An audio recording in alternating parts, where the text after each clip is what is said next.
We were in the middle of a letter, and the Rebbe now is responding to, it seems, a second point that the writer wrote to him, and that is regarding college, boys attending college. So I want to share what I understand is the Rebbe's perspective about college attendance, and then we'll see what the Rebbe's response to this person is. I think the background will be a little bit helpful. So interestingly, this is a conversation people have often, because the Rebbe himself went to university in Berlin and in France to the Sorbonne. At the same time, the Rebbe was a big advocate of not sending our children to college.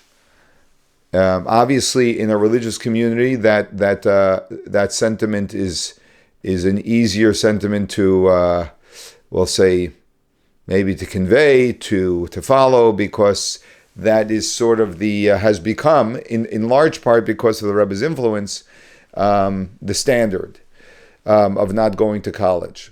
The reason why the Rebbe didn't believe strongly that we should not be sending our teenagers, young adults, to college is because our formative years are designed for us to develop ourselves as individuals, and so it should be focused on that, on developing ourselves as individuals, which means, and as for Jews, that means to be studying about Judaism and also to be studying values that the Torah teaches us.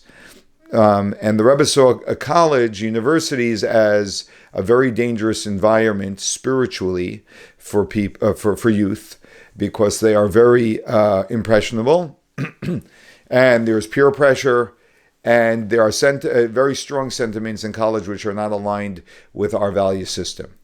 And so therefore he saw that as really corrupting our youth, which is very unwise. Of course, this is there are many elements to this conversation.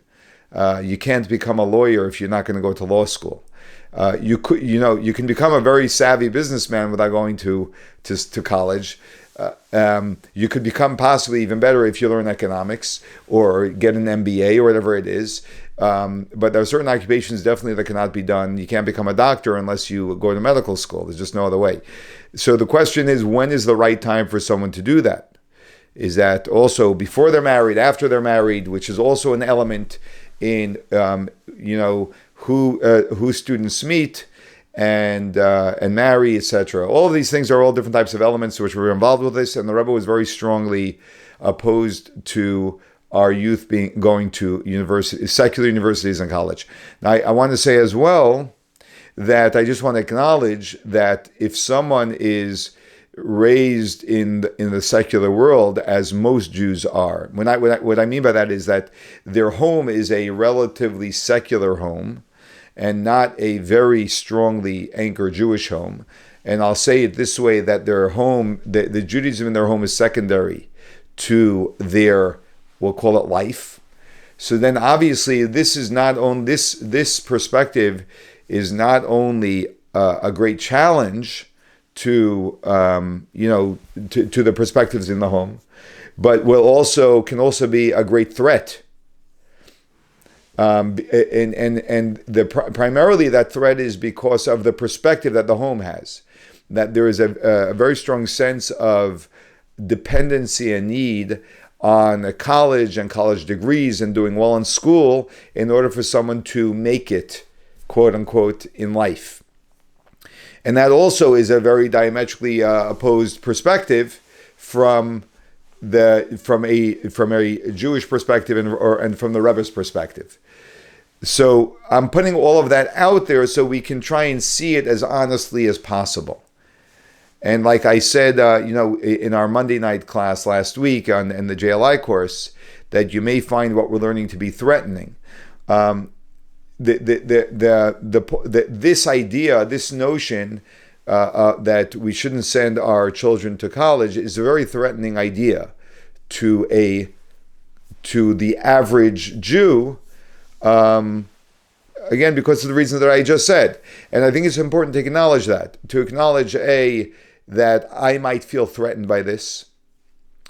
So that I can look at it honestly. Like, well, I'm threatened because this is everything I've believed my whole life is like, we work towards to getting into a good college.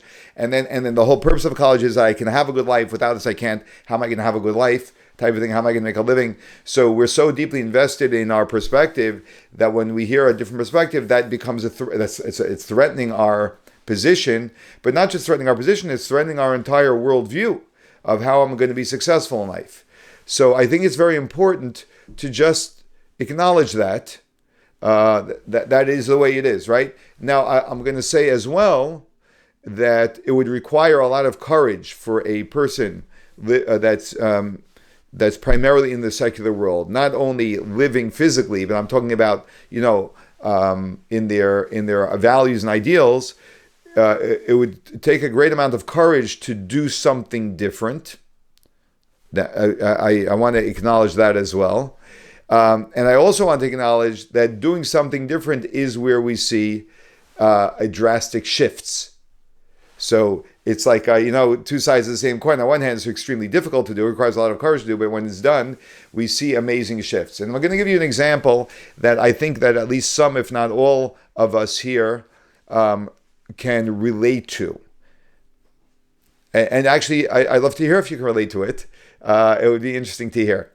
I was having a conversation with someone. This is a conversation it's something I've repeated a number of times, but I was having a conversation with someone yesterday right here in my office.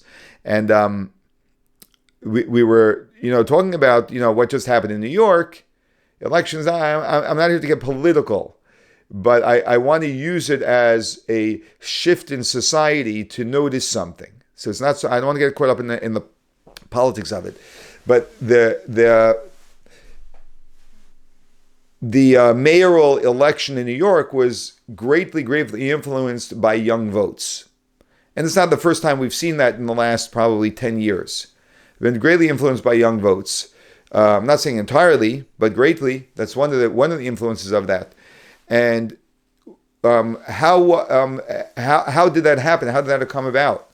So that came about because, and I'm going to say we, and I don't mean us in this class necessarily, but I'm just going to say we as Americans. We as Americans, the overriding belief is that if someone goes to a good college, then they will succeed in life. And so we spend tens, if not hundreds of thousands of dollars putting our kids into an education system, which actually indoctrinates them. And I know what I'm saying is not necessarily agreed upon by everybody, but I'm sharing with you my beliefs. And this is not new, by the way. It's only just more extreme. So the Rebbe believed that we're being indoctrinated as well, and that the average person is not the Rebbe who's coming in with very, very solid worldview beliefs that come from the Torah. That's who the Rebbe was uniquely. But I would say, had I gone to a secular college, I would have been deeply influenced by them. Not in a small way. In a big way, I would have been influenced, and I would be looking at the world very differently than I do today. So, and because it's become even more extreme, so we actually have funded, and I'm using deliberately strong language here by saying we are funding. We are actually funding the shifts that are going on in our country that shock us. And what we do then is we look at it and in shock and say, how is this happening? So it is shocking because we don't always notice and put all of these pieces together. So I'm putting the pieces together, at least the way I see it, so to offer that we are actually funding this shift, at least in part, right? We're in part funding it. And every one of us that funds it, then, and again, when I say we, I don't mean us necessarily here. A lot of us either don't have children of that age or whatever it is, right? But we as a people, definitely as a Jewish people or educated people and intelligent people, and we do well in society, etc. So we send our kids and we protest while we continue to, so to speak, fund it. And this is really, now what should we do? Good question. What should we do? It's a very good question, which we can discuss if you want to have a fleshed out conversation about it. I'm not sure I have the full answers to it. I have different ideas, but but I'm just pointing out this problem is to address, at least we have a problem. We're participating in the problem. How do we, are we willing to do something about it? Now, the reason why this conversation is a very difficult conversation to have with most people is because it's threatening. So in other words, we don't want to hear this. I don't want to hear that I'm funding the problem, right? So I want to continue to have my convenient life of sending my kids to these extremely liberal colleges, which have a worldview which is entirely different than not only a Jewish view, but even for many secular conservative people, it's right. But I don't want to hear that I shouldn't send my kids because it's very threatening. Because I have another worldview that I want my kids to do well, and at the end of the day, that belief that my kids have to go to college to do well, and that I have to send them for them to do well, it means that my kids doing well overrides everything. That becomes my bedrock belief. So the Rebbe challenged all of this by saying that our bedrock belief should be having individuals who know who they are, which takes many years to develop, and have a strong value system and are stable in life before they expose themselves to such vulnerabilities. Which would mean that they go through their youthful age in a proper environment that's focused, and they get married, so they're stable, and immediately, I don't know if you've ever noticed this or not, either through yourself or maybe through kids if you have kids who are married, but one of the ways of solving a lot of problems with kids is just them getting married. Because when we are suddenly married and stable and we have responsibilities, suddenly that calms down the all of the different crazy inclinations that people have. So that's and then maybe that is already a more opportune time for someone to consider different things. So this is all by background, and there's a comment in the chat. Where do I use Stern and Torah established to provide a Torah atmosphere plus Torah learning while getting a college degree, which is needed for the majority of professional careers? The answer is yes. I don't know. And that's a great step, a huge step forward. I don't know that the Rebbe would still encourage his people to go to get a college degree at that age. I don't know. I suspect not. I suspect he would still say to wait till later, because there are different elements here.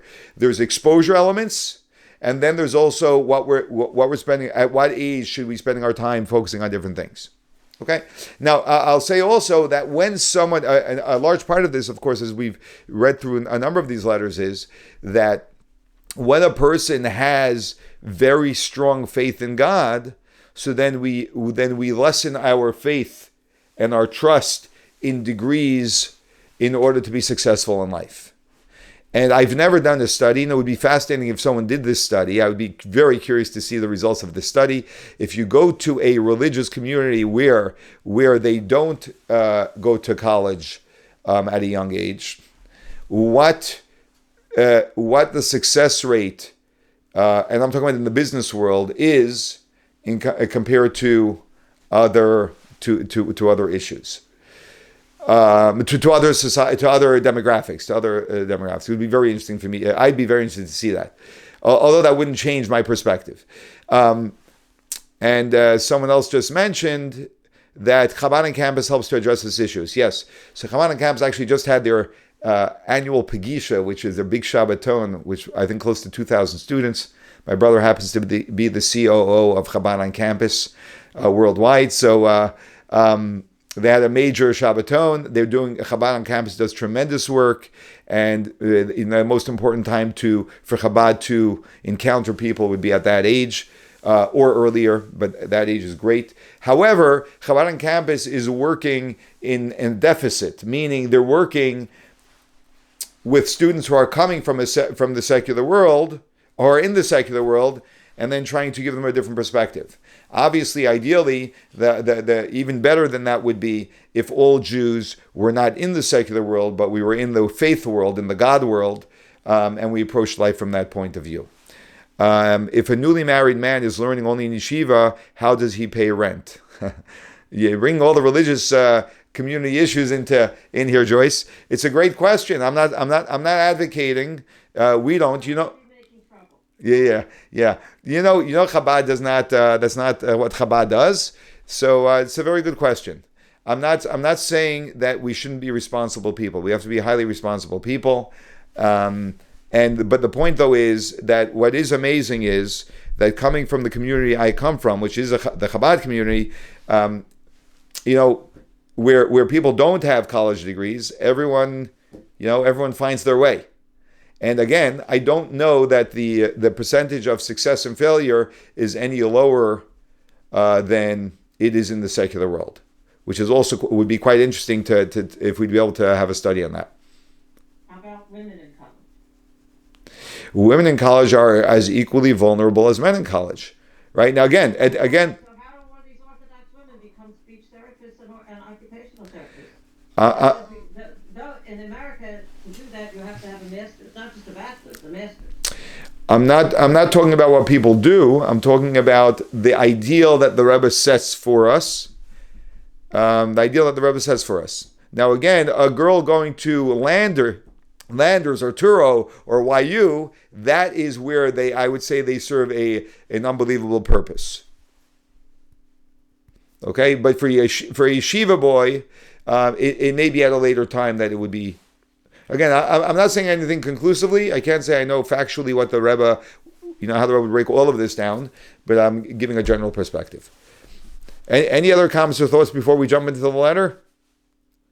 Or objections or agreements? Okay. There are too many to ask, I think. It's a very, very confusing and very sensitive, I feel like, topic, especially if you have kids who are of that age. Yeah. Agreed. And, I think it has to be a separate class on its own. Okay. Draw any conclusion. Yeah. Very good. Very good. Okay. So with regard to my attitude toward Jewish boys attending college, I need only adduce your own reasoning in support of my position. So the Rebbe says, I'm going to use your reasoning, the writer who wrote him, your reasoning to support my position about Jewish boys attending college. You illustrate your point by saying that when a person contracts a contagious disease, there must be someone ready to take the risk of trying to heal him, rather than leave him entirely to his fate. So basically, my understanding is that the person writes to the Rebbe and says, we need doctors. That's my understanding of what the guy wrote to him. If you understand differently, let me know. But that's my understanding of the way the Rebbe is summarizing what the person wrote. We need doctors. If there's a contagious disease, who is going to take the risk of trying to heal him, rather than leave him at his fate? So we need doctors. And if you want to be a doctor, you have to go to college. So we should have our boys going to college. That's a very strong argument. And again, like I said before, the only way you can be a doctor is if you go to college. You can't be a doctor without going to college. I think we can all agree on that, right? So the Rebbe said, I will use this same analogy in my answer to you. Indeed, as is customary among Jews, I will answer your question with a question of my own. Have you ever met a mother who tried to persuade her son to choose for his career the field of infectious diseases, ruling out everything else? That no, you should only become an infectious disease doctor, don't become anything else. When he himself wished to choose some other means of parnasa, one that would not be quite so fraught with danger. Did you ever meet a mother who's adamant? No, I want you specifically to go be an infectious disease doctor where you're going to expose yourself to the dangers of infectious diseases. In other words, the Rebbe is assuming that no, you never saw that. To make and I'm going to create the correlation as I understand it. And if you have any other if you have anything else you want to bring out from this letter, I'd be happy to hear it. I'm just sharing how I understand what the Rebbe is writing to. Number two, to make my point even stronger, what would you think of a mother who, pressing her son to pursue that dangerous career, insists upon his getting started right away by having him mix and come into daily contact with people who have already come down with various infectious diseases, on the assumption that he will somehow stumble upon the measures necessary to protect himself from infection, and in this way develop into a specialist in the field, one able to bring relief and cure to the unfortunate sufferer. Now, not only are we, the Rebbe said, takes it further and says, now imagine a mother who not only wants her son to only go into this field, but to go into this field by jumping in head first and exposing himself to infectious diseases, right? So, of course, the Rebbe is insinuating that there's no mother in her sound mind would ever do such a thing, would ever suggest such a thing. I believe that in such a case, no mother would fail to realize that whereas the danger is certain and immediate, the chances of her son becoming a specialist are at best years away. He's not going to become a specialist for years. So for him to expose himself to these diseases would be very unwise because he'll never get to where he wants to go. So the analogy is obvious. In other words, what the Rebbe is saying is like this, and I think this is where the core shift is, that that the same way we would not expose ourselves to physical disease in order to become successful at something, one cannot expose themselves to spiritual, emotional, and psychological disease, quote unquote disease, right? Which can then impact a person's entire life, their relationships, the way they raise their own children, their ability to be in a stable relationship, etc., etc. So that's really my understanding of what the Rebbe's point is. So in other words, a person first needs to be fully stable and have some level of clarity in their own life. And then at that point, then the person can start exposing themselves, knowing how to protect themselves, etc., etc. Anyone reading anything else in this letter? Now, so the shift, which I didn't emphasize strongly, is that the Rebbe is arguing that spiritual and emotional, and even intellectual health is critical for a person, just as financial health is, or career health is. Actually, the Rebbe is saying it's more important. And we have many, many expressions of this in the Torah, where we're taught that when we damage someone spiritually, that is worse in many respects than damaging someone physically. Now, this is not the way we typically see things, because we are not such deep spiritual people. But it's important for us to see that. Now, I'll say the way I see it is that I encounter many very successful people who struggle greatly in many areas of life. So they're very successful in their career, and yet they don't have stability in more basic areas of life, which really hurt them.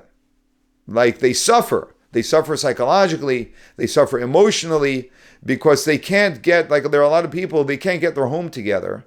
Right, they have their career together. They're very big success and they're applauded in their career world. But at home, they just they don't know how to have a stable relationship. The environment is a chaotic one. I'm not saying that's always the case. I'm just saying that that very easily is the case, and that's really what the Rebbe is advocating. That first of all, what is primary to a person living a happy, stable life? Is it having? Being financially successful? Is it being career successful, or is it being someone who's value successful and emotionally successful and spiritually successful? I think that's really if we had to boil it down in a way that we can understand it, I think that's really the point over here. Okay, any other comments before we move on?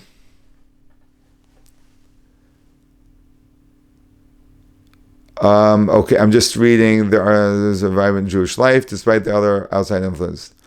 6 times a day, yeah. So I just want to say about that, Joyce. That was at 10 as of a few years ago. I don't know. There was significant support for the Palestinians and all that there.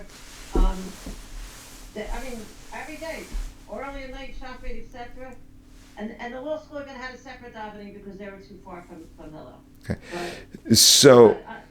If you have a kid going to college in the next couple of years, you need to go to a place where they're not going to be, eating pork. So a couple of things. Number one, you're talking about a boy who's or a kid who's already religious. Yes. That's who this addresses. I'm still going to add that the environment of a university, which I think many of you will know far better than I know, expose us to many, many different things, and we know that the strongest force I believe the strongest force in the world is peer pressure. And we don't have, at the age of 18, at the age of 20, at the age of 22, or 24, we can keep on going up. We don't have clarity of mind yet to really make very sound decisions, which are not going to be influenced by emotions and peer pressure.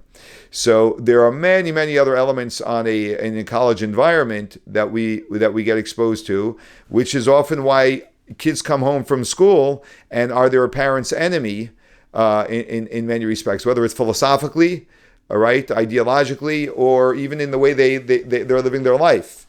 And most often, and I think parents are right about this, they feel like they feel like there's not much they can do about it, and they're probably right, because at that age you can't, you've lost most of your influence on your child. So it's not about. I understand what you're saying, but it's not. That's making the best of in a very imperfect situation. Is what I believe the Rebbe would say about this. In others, yes, so it's great that we have kosher plan. The Rebbe advocated for this, by the way, in the 70s, that that they should make kosher kitchens and all of these different things. But the Rebbe was talking about initially, should we be, as a perspective, should we be exposing our kids to such things? So again, it would be great. To the question, why can't there be both education? Education can coexist with spiritual life. So again, when we appreciate that faith in God is a very deep experience. I mean, it's an experience that should be taken to a very deep level. And that is the most ideal. That's the most ideal position for a Jew to be living out of. And the enormous challenge to develop deep faith. And I can show you numerous examples in the religious world, never mind the secular world, where we preach faith, but we're not actually, where our actions are not aligned with what we're saying, right? So we need every bit of fortification and strength to be able to develop that. And so faith can't be developed in a compromised fashion. So that's the reason why the Rebbe is advocating not that we don't have education, but that the education happens post-spiritual education. That first is spiritual development, and after there's solid spiritual development, then we focus on education. Another sentiment the Rebbe expresses in other letters, which we may have at a later time, is again the idea that we believe we are so dependent, not on God, but on the career. We believe and we depend on that with my child having a good career, then my child can make it. That's not faith in God. That's the absence of faith in God, right?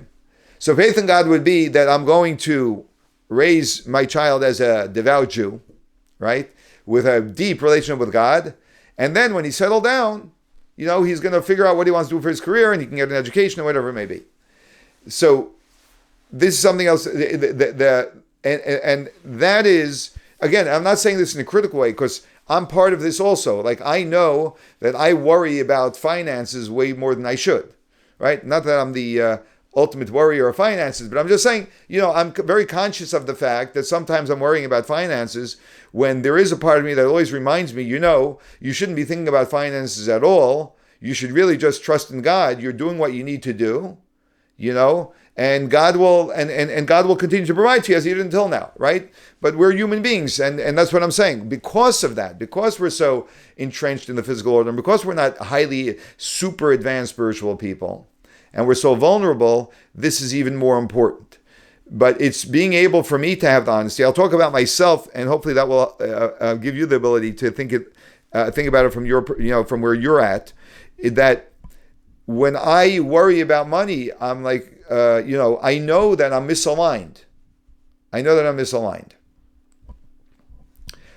And that comes from my belief that I need the world to provide me, forgetting where my provisions are actually coming from.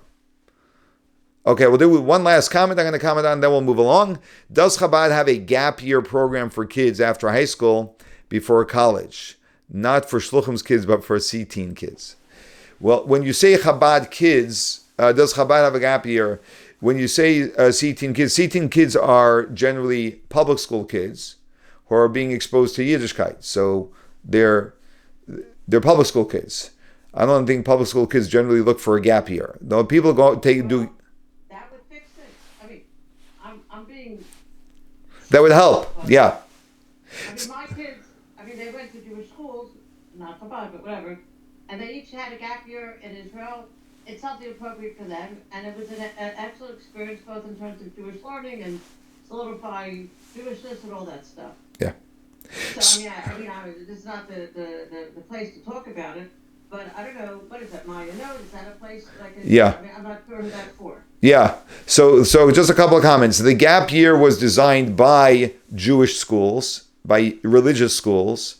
Primarily religious schools have the gap year, and the reason why they have the gap year is to extend the kids in a Jewish environment for another year before they go to college. That was actually the whole idea, was the sentiment of the Rebbe.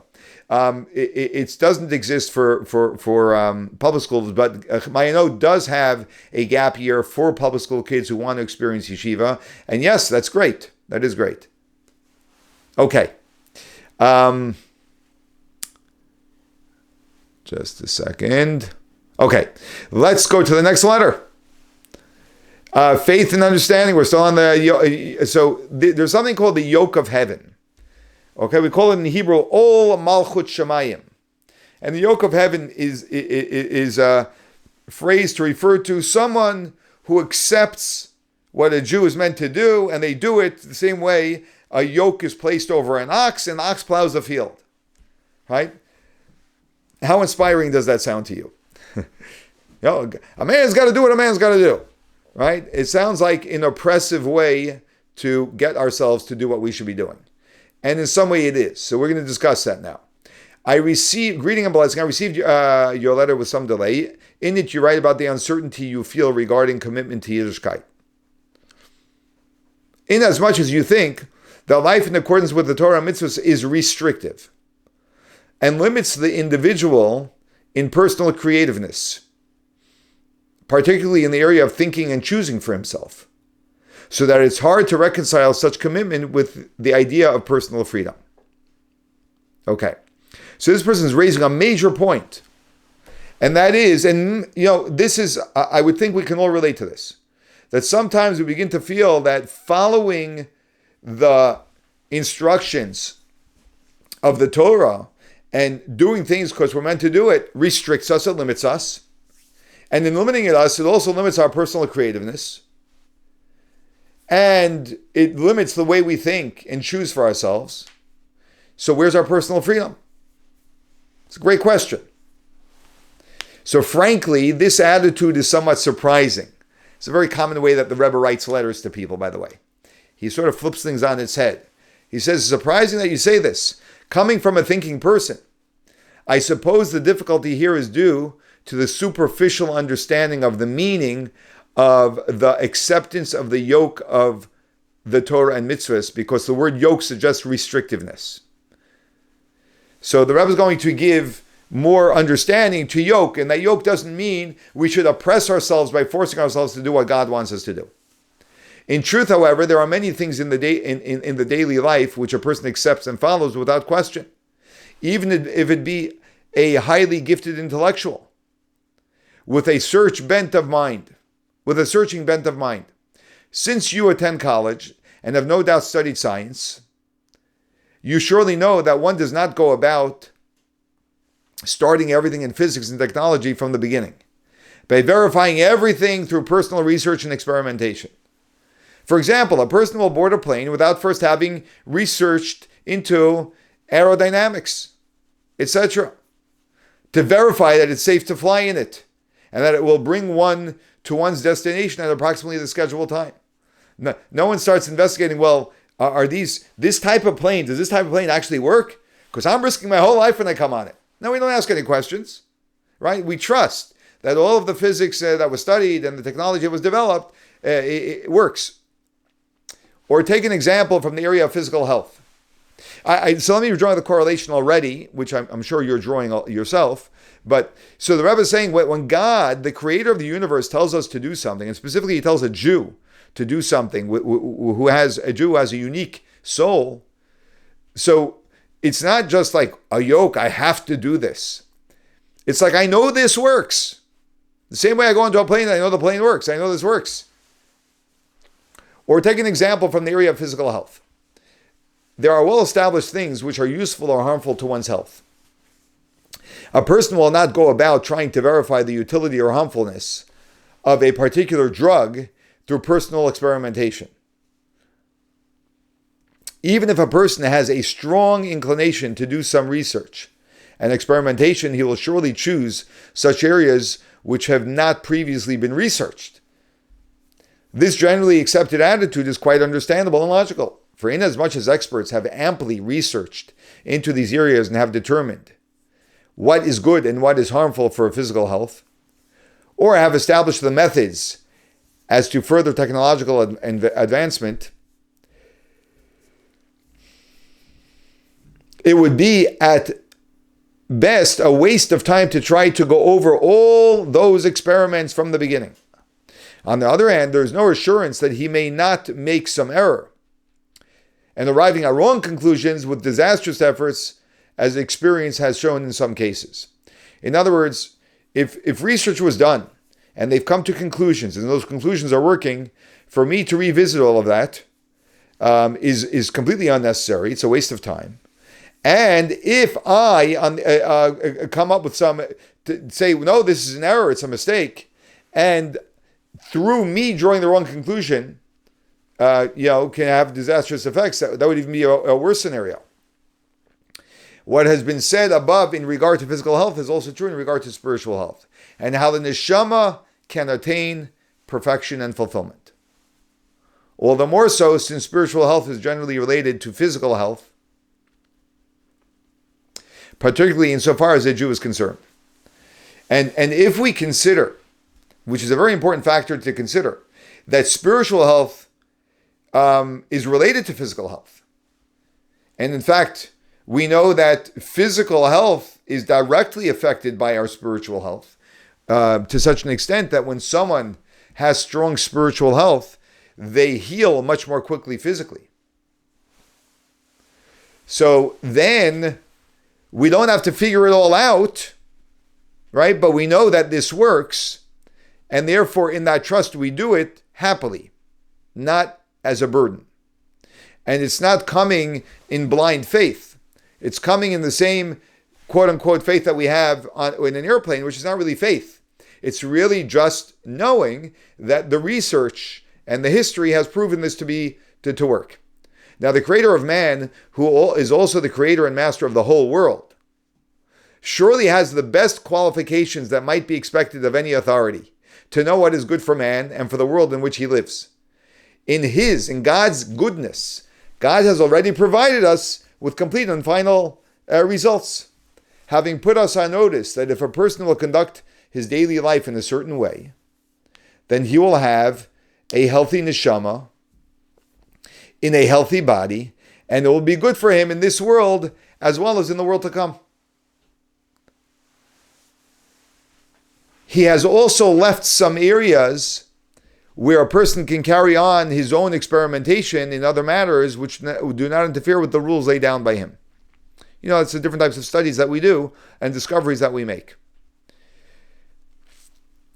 In other words, if someone were to have absolute faith in God, which doesn't exist, but if we were to have absolute faith in God, then we would trust fully and know it to be true that the best way for me to live is exactly the way I'm living, I'm sorry, is living according to the will of God, right? And that will bring me the best life I can possibly have on every account, whether it's spiritually, emotionally, financially, etc. That would be the height of faith in God, and that's really where the Rebbe lives out of and teaches out of that space. And it's very confronting, because we're not there. So when it confronts us, like, ideally, I wish I was there. Maybe I think if we were to at least be able to say, I wish I was there, that would be already a very major step. And maybe you say that already. And then they're slowly embracing it. In other words, it is quite certain that if a human would live long enough and would have the necessary capacities to make all sorts of experimentation without distraction and interference and without error, he would undoubtedly arrive at the very same conclusions which we already find in the Torah, which God has given us. Namely, the need to observe Shabbos, eat kosher, etc. In other words, the Rebbe is saying emphatically, because this is what he believes without a doubt, that if someone lived 10,000 years and he studied through the 10,000 years, what is best for a Jew? Okay, or what is best for a human? Right? You would come to the conclusions of what the Torah says, or what the creator of the universe says man should be doing. It's just that we don't have that time, we don't have the depth, we don't have the wisdom, we don't have the intelligence to be able to do that. So, what do? So either we live by our fears, and therefore we try to secure ourselves as best as we can, and we do what makes sense to us, which is the normal way of living, which really is extremely, extremely limiting, and that's why there are so many faults and so many struggles in humanity. One of the reasons why there are, right? Or we actually have faith in the infinite being that knows infinitely more than we'll ever know. That's essentially what the Rebbe is saying. And this is all, hopefully emboldening and strengthening us in taking on things that we don't necessarily need to fully understand. Right? I'm going to give you an example. We're going to actually have this in our class tonight. For those who are attending the Monday night class, we're going to be discussing Shabbos is going to come up. The idea of Shabbos. Now, I was actually sitting with a bar mitzvah boy, a boy who was preparing for his bar mitzvah yesterday. Right? So I asked him if by his dinner table he's allowed to bring his phone to the dinner table. And he said that if he were to turn it on, his father would tell him to turn it off. I was very happy to hear that. That's not always the case, right? So I said, why does your father tell you to turn off the phone? So, the answer is obvious. They're there to have family time together, and they don't want to have any distractions. So no distractions, right? So if you don't have distractions, you can spend time together, right? So that's a very modern version of understanding, right? That we need a certain focus on different things in order for us to be able to functionally get through life. And one of the main focuses, maybe the primary focus of Shabbos, is to give us a day of focus. So it's a day that's filled with restrictions. Like if you were to ask me, what are the laws of Shabbos? I would tell you that there are 39 forbidden forms of labor. That's how we describe the limits of Shabbos. Which is basically saying there are 39 things we're not allowed to do. And by the way, each one of those things is just a roots of a whole tree of things that you're not allowed to do. Not supposed to do on Shabbos, right? So we have 39 trees of things that we're not supposed to do on Shabbos. So it's very restrictive. And that's the person's question. But the Rebbe is saying, it's not restrictive. It's actually it's not about not doing these things. It's about focusing on certain things, which enhances a person's life enormously when we focus on these things, which otherwise we don't focus on.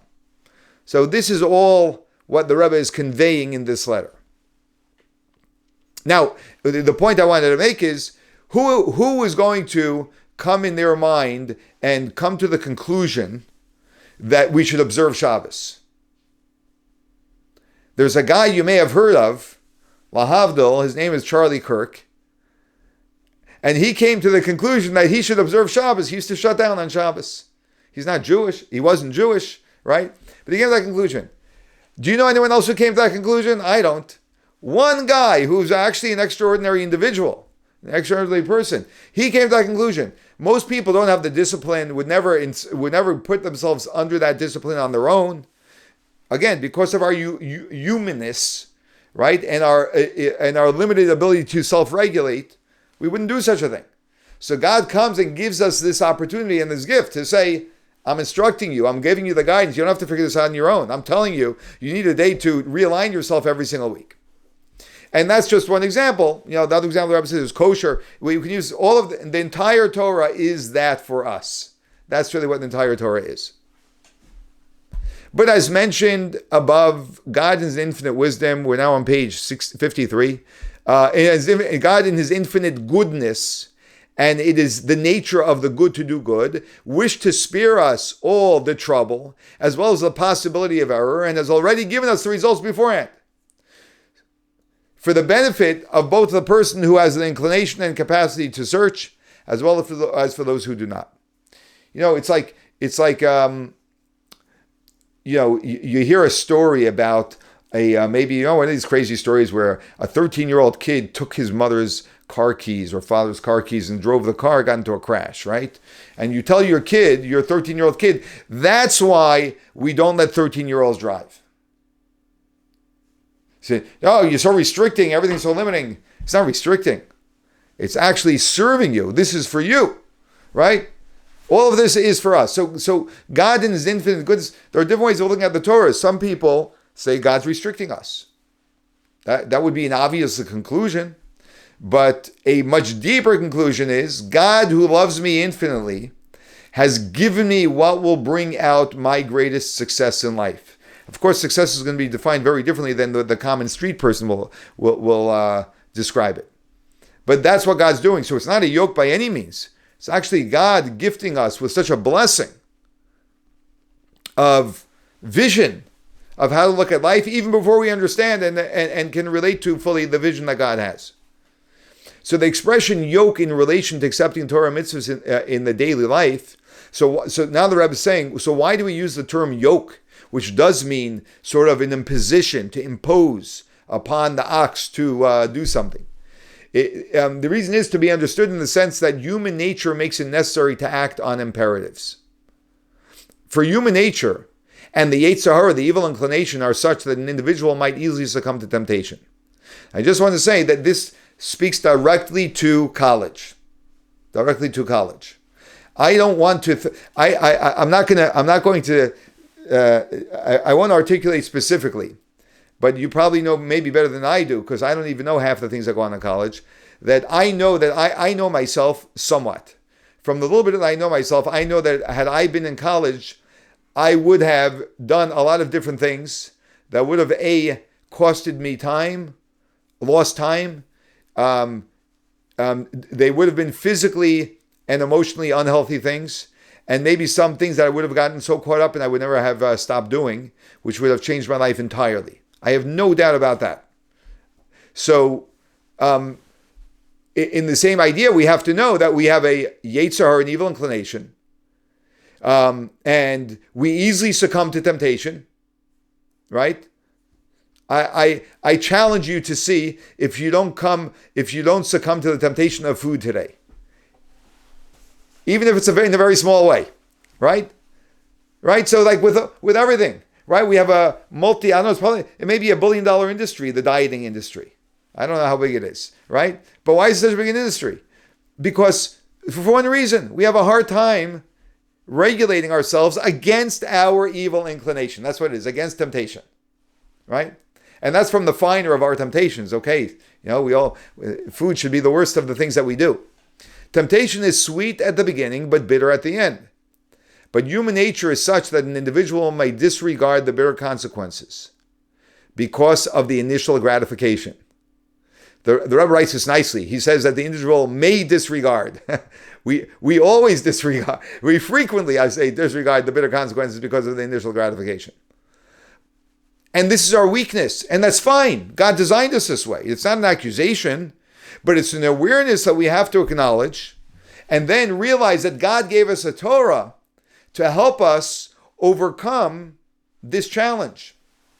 So we see, for example, that children, and very often also adults, may be warned that overindulgence in certain foods would be harmful to them and make them sick later on, so that for a period of time they might not be able to eat anything at all. Yet they may nevertheless reject all restraint to gratify their immediate appetite or passion. Right?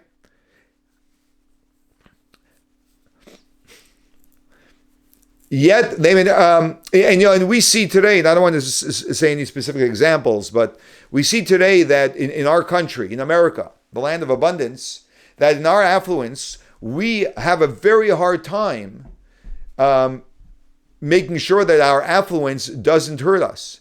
And there are millions and millions of people that are dying from diseases that can be controlled, right? By regulating our lifestyles.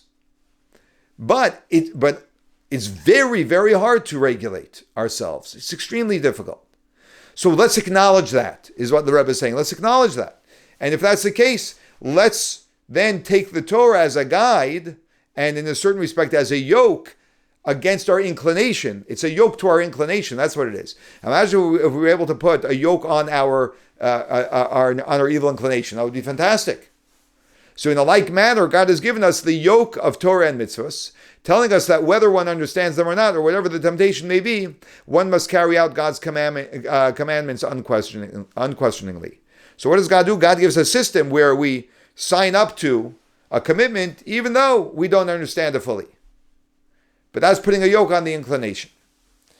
There is a further point, and it's the most essential aspect of the concept of yoke of Torah and mitzvahs. It is that although, as mentioned before, the Torah and mitzvahs have been given for the benefit of man, both in this life and in the eternal life, that the entire purpose of the Torah is to our benefit, there is an infinitely greater quality with which God has endowed the Torah and mitzvahs, namely the quality of uniting man with God. There's another major thing that happens through the Torah, and that is we have the ability to be in a relationship with the infinite one. That is the created with the creator. That means a created being, a limited created being like myself, can have a relationship with the infinite creator of the universe, who would otherwise have nothing in common. Now, naturally, infinite and finite have no relationship whatsoever. There are two different realities, and they have no way of relating. For by giving man a set of mitzvahs to carry out in his daily life, God has made it possible for man thereby to attach himself to his creator and transcend the limitations of a limited being, living in a limited world. The Torah and mitzvahs constitute the bridge which spans over the abyss separating the creator from the created, enabling the human being to rise and attach himself to godliness. What God has done through giving us mitzvahs is, he said, even though you human being have no way of relating to me or connecting to me, I, the infinite, am going to create a bridge that will permit you to have a relationship with something otherwise you have no association with. And that's what mitzvahs do. Of course, this quality can be attained if the person observes the Torah and mitzvahs, not because of the reward that goes with it, for the body or for the soul, or for both, but purely because they are the will and command of the Holy One, blessed be He. For this reason, also, the text of the bracha, which a Jew makes before fulfilling a mitzvah, does not mention the utility of the mitzvah. When we say a bracha on a mitzvah, for example, we say a bracha to light Shabbos candles, right? So we say, "Blessed are you, God, Creator of the universe, who sanctified us with His commandments and commanded us to light Shabbos candles." That's what we say. We don't say anything about the significance of Shabbos candles. But what we do speak about is that He sanctified us with His commandments and commanded us. Our focus is that God commanded me. And when I do what God commands, we have a relationship. The same way, when I ask someone to do me a favor and they do it, I feel very connected to them. Much more can be said in connection with such a profound subject, but I trust that the above lines, though limited in quantity, have sufficient content to illuminate the true aspects of the matter. Besides, Should you wish to discuss these matters further, you surely have friends among Anash. Anash refers to the Chabad community in London, who will be glad to enlighten you. Finally, I would like to say that the fact that you had some doubts and uncertainties should not discourage you at all. By the way, it seems to me that the one who wrote the letter to the Rebbe was a religious person. And he's writing, questioning the Torah, and the commandments and the yoke. So the Rebbe gives him all of these answers, and then the Rebbe says, don't be discouraged. Indeed, the Torah desires a person to utilize all his capacities, including his mind and intelligence, in the service of God, as long as the approach is right, namely accepting the Torah mitzvahs first. The Rebbe emphasizes a point that we've had in the past. We must have a foundation of commitment to Torah and mitzvahs. On top of that commitment, we can analyze, debate, question, as much as we want. But it's got to be on the commitment of doing what we're meant to do. It's like a patient. The doctor says, and by the way, this is relevant nowadays because of different sentiments people have when it comes to medicine, that if a doctor says you have a certain illness, and this is the medicine that helps that illness, and the patient feels otherwise, right? For whatever reasons. We have all different ideas that pop up in our heads, and sometimes we think we know better than the doctor for whatever reason, right? From a Jewish perspective, you are obligated to take that medicine, because that is what the world of medicine knows to work, and we're obligated to take that medicine. Again, unless it's debated, unless we know factually, which would be very rare, right? So now we can debate the doctor all we want while taking the medicine. But if you're not taking that medicine, you're being negligent to your life. It's like the Christian Scientists, or you read these stories sometimes where the parents don't give their kid chemo because God's going to heal them, right? What's wrong with that? It's a different subject a little bit. But what's wrong with that is that faith in God means give them the chemo. That's the faith in God. Not because we have faith in chemo, right? But because God sends his blessings through natural means, which is the medical world. And if you disregard that, we're being negligent with the life God endowed us with. Completely negligent. Now, we can question whether that's the best method, whether there could be a better method, whatever it is. But that's all while we're doing what we have to do. That's what the Rebbe is saying when it comes to faith as well. That we have to know a Jew has to do what a Jew's got to do, which is what God tells us to do. And on that, we can debate, and we do. We debate everything, and we have questions. It's quite natural and even desirable that one should understand everything that is within one's mental grasp. You should understand everything you can to the ability that you can. In your case, this is of additional significance because you have an opportunity to influence and benefit other people who have the same bent of mind as you. I don't know who this person is, but the Rebbe says you have a unique ability to influence. I've shared this in this class also. All of us have unique abilities to influence people that other people can't influence. Or I'll say to you that all of you have the ability to influence people that I cannot influence. Because they won't have a conversation with me. I'm radical, right? But you're normal. And that's a big gift that God positioned you that way for a reason. He positioned me my way for my reason, for me to do what I need to do. But that's part of the reason why we're all positioned, we find ourselves where we are in life. In the light of the above, you will also understand my answer in the matter of the shidduch, that in my opinion, it has been said before, namely that it is a suitable shidduch. So this person obviously also asked the Rebbe about a shidduch, about, someone was proposed to him, and I guess he's been dating and he has a question. The Rebbe is saying that he believes it's suitable. And may be in a happy and auspicious hour for a binyan adiyad, this means an eternal edifice amongst the Jewish people on the foundation of Torah and mitzvahs, with complete commitment to the Torah and mitzvahs in the spirit of the bracha, who has sanctified us with his commandments and commanded us. That when you build a home, make sure to build a home on the foundation of Torah and mitzvahs, that the values of that home are built on Torah and mitzvahs. This will, as a matter of course, also be the channel for good health, both for the neshama and the body, and all desirable benefits, though of what value are all rewards by comparison to the achievement of Israel and the Holy One, blessed be He, through the Torah are all one. But he's saying it, but nothing can be compared to the fact that we connect to God in such a powerful way every time we study Torah and we observe mitzvahs.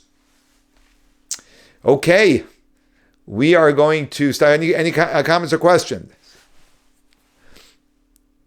I see there's a note here in the chat box. So besides taking over wrong translations of the Torah and prophets that we should praise, God forbid. I can't even read I can't even say it out loud, Bani, but I hope you meant that right. Of course not. I was trying to use Charlie Kirk as an example. He's not a person that we look up to in the sense of religiously.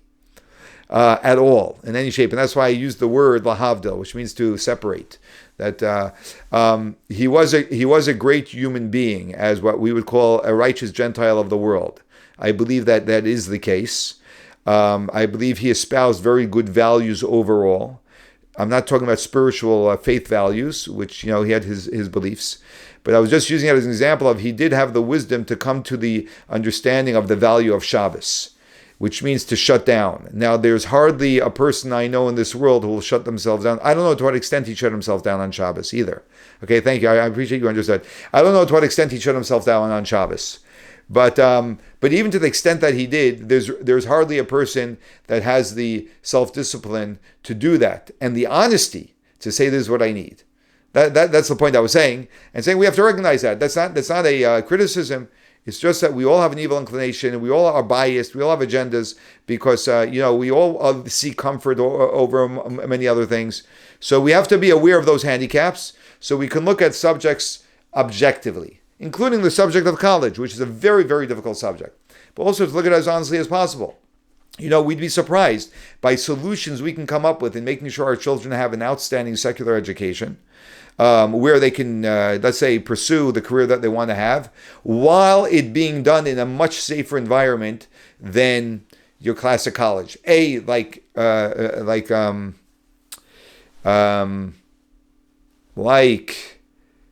Joyce said, there are Jewish colleges today. There are different ways of attending college. It doesn't have to necessarily be in person. I know it's not ideal. I know it's not conventional, but Jews are not conventional people. We're very unconventional, and then people can excel tremendously in their fields that way. No longer does one need a degree from an Ivy League college in order to be very successful, especially when you have God's blessings. And we have to. I want to add this point also.